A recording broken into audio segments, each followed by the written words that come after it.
My guest today is Javier Lozano. Javier, how are you? I'm doing great. Thank you very much for having me. Thanks for coming. What do you do?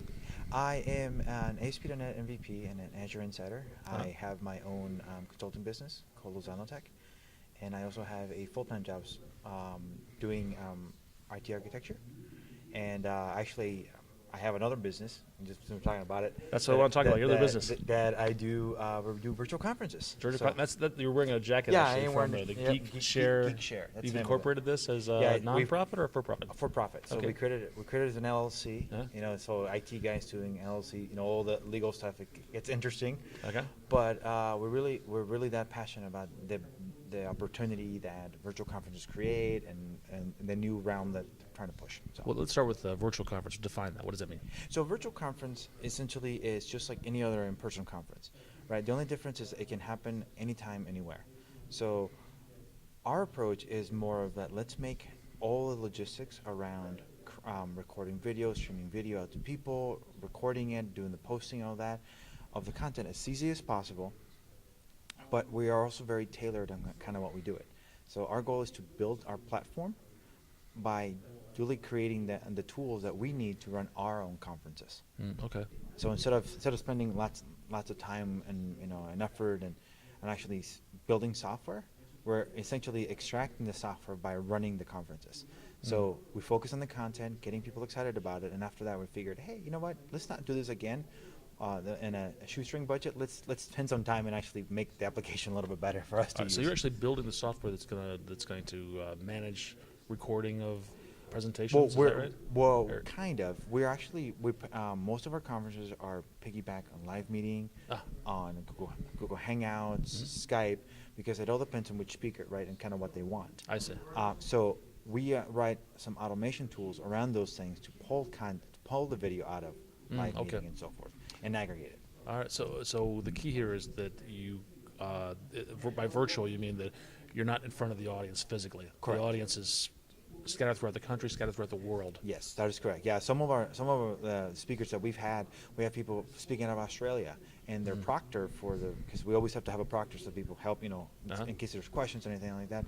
They might be in the other side of the world. Like we've had people proctor from Texas, again, people in Australia. So they have to stay up in the middle of the night to do that. But Exactly. Yeah, but it gives you really this feeling that the world is really, really small. It doesn't matter where you're at. You can actually get the content that you want.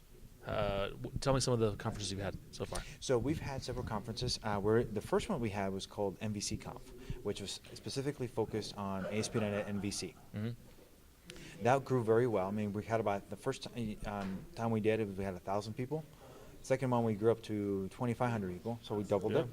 And after that, we decided to stop using it as MVC Conf and really shift to ASP Conf. Okay. So anything web related. Anything web related. Microsoft web related, ASP.NET Stack and everything related. Just recently, earlier this year, we had .NET Conf.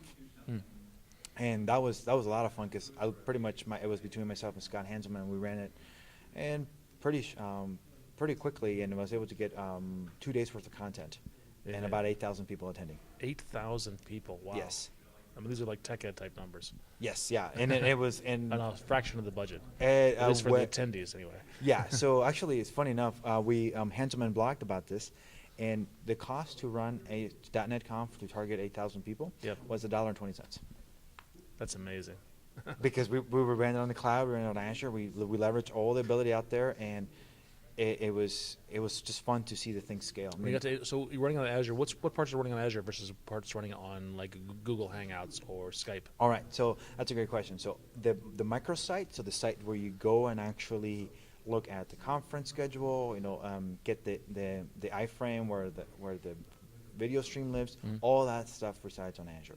Okay. The stuff that we actually moved out to Google Hangouts was the actual capture the streaming and the chat and the screen sharing and all those things. There's no point for us to reinvent that. Right. So we just leverage those pieces. I know Azure has some of this flexibility right now to stream video, but after it's been recorded. Right. That's so the media services. Yeah, exactly. But there's the moment I see them offering more of like, hey, I can now stream, record here like we're doing, and stream out to Azure. I think that would be where we're moving more to that, just because the tool set's a lot better. We know it. well, and it just integrates a lot easier. Well, I just saw some guys from the Azure team in the hallway. Yeah. We should talk to them after this. Yeah, we Tell should. them to get on it. Yeah, Those- exactly. Yeah. They're moving fast as Yeah. it is. It doesn't end at the conference, right? Are you recording these things? Yeah, and yeah. making them available. Exactly. later? So the conference happens like for .NET Conf and ASP Conf. There were 2-day conferences. So for ASP Conf, we had 60 sessions that we had over 2 days. So that's literally. Was it going all night long, or did you go like 9 to 5? We and went. stop We and went take a break? from I think it was 8 a.m. to like 5 p.m. Eastern time? Central Okay. Central time, because I'm in Central, so Oh. it makes it easier. I mean, if I get to run it, I get to get to tell it's Perks of being the guy. exactly. So we had it from 8 a.m. to 5 p.m. and multiple tracks. Everything was recorded. We had volunteers from the community help us out for editing, video, being the proctors and everything else. Wow. We took all the content and pushed it out to Channel 9. So at that point is, if you missed it because it's 3 a.m. where you're at and you need to sleep or anything else, you could watch it another time. And the funniest thing that you see when, because we get a lot of feedback through Twitter and so forth, it's like, oh my God, I missed this session. And Right. I tell people, it's like, guys, but it's recorded. Right. So you missed it live, and you can miss the chance of asking a question, but the content's still there. Yep. So a couple of my videos are up there because I spoke Exactly, at ASPConf, which was your third one. Yep. I didn't realize that was you doing that. Yeah. But I told you the story earlier. Actually, I was speaking, and everything was going great. There were hundreds of people listening to me, and all of a sudden, I flipped over to the chat room, and I saw 100 messages that said, "We can't hear you. There's no sound." Oh, yeah. And I realized I lost sound for 5 or 6 minutes. Yeah, and actually And, during that same conference, we had people who had upgraded to Windows 8. It wasn't Windows 8 wasn't out yet. It was still one of the betas, Uh-huh. and we were using Live Meeting for the And there for the issues, rooms. compatibility issues. Yeah, I mean you couldn't run Live Meeting, Oh, no. so we run into a lot of I see. left and right. All right, so there's all those technical challenges that Yes. you have Yeah, which makes it smooth even out more ahead of fun time. because if you're remote, how can you troubleshoot something that you really cannot touch? to. Oh yeah. So do you have something like the day ahead of time where people could test their equipment and support Yeah, that? one of the things we try to do is with each speaker, we try to reach out to them saying, hey, you want to do a dry run on your presentation. Yeah. And not necessarily that take the entire hour or whatever length of the thing is, just, hey, let's just do a screen share, look good, let's do the slide, let's check the mic and so forth, so that way they get comfortable. Because some of the speakers are really great in-person speakers, but you give them a screen share, they're like, I don't know what to do. It is. And It is different. It's a bit It frightening. feels different. It feels different. You don't get the same You don't get the feedback.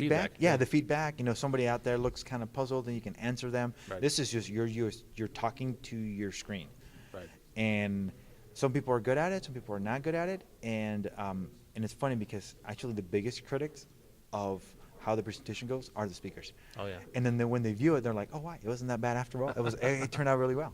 So. I haven't seen mine yet, but I ended up re-recording mine. I did a screencast Yeah. with And- Camtasia.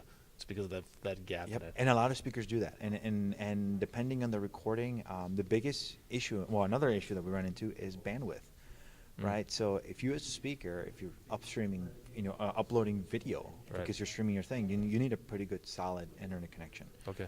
And there's been times where I, as a proctor, I was running running the conference, I run into an issue where I lost internet at home. So I'm like trying to tether, I'm trying to go to a location where I can get some of that, and so sometimes you really can't control it, but it's funny because the attendees don't know that, that's happening, Right. which is great. That because is good, because yeah. that way It's transparent to them. Exactly, and they get the content that they want and so forth, and the best part about it, all this stuff is free. It's all free. It's all free. Where can people find that content online now? So for ASPConf, if you go ASP, like active server pages, conf.net. So ASPconf.net. And then we'll have a link to all the Channel 9 videos. And that where will, they're yep, you physically go to, stored. there's a tab on the menu that says videos. You click on that and that takes you to Channel 9. For .NET Conf, you go to .NETconf.net. And then that will redirect you to where the videos are, and you can see them all right there. Okay. When was .NET Conf? When was the last one? The last one was this past April. April. And right now it's November. It'll probably be December before this interview goes online. Okay. When's the next one? Do you have a plan? Yes, I can't say the dates yet. We're Okay. actually working for next year. We want to go crazy and do like 3 or 4. 3 or 4. Okay. So ideally, if I can have you- one, can you have one tell every me quarter. The topic is it going to be another .NET Conf, or will it be We're open working. source, or- We're working on another .NET Conf. We're working on another ASP Conf and OSS Conf. Okay. And the fourth one is up to trying to figure out what we're going to spend on that one. So. All right. So if we want to keep track of this, what's the best way to keep track of what's So the coming big track of it, we have Twitter handles. So like ASPConf, at ASPConf is your Twitter handle for Okay. that. At DNetConf is the Twitter one for Okay. .NETConf, and at OSSConf and so forth. So Okay. Anything else? no, that's it. You Thank- have a blog? Yes, I do. Is that? lozanotech.com/blog.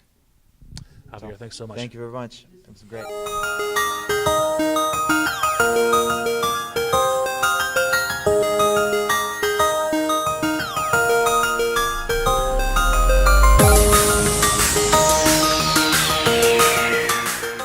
Remember, folks, virtual conferences are a great way to share your passion for technology with your friends.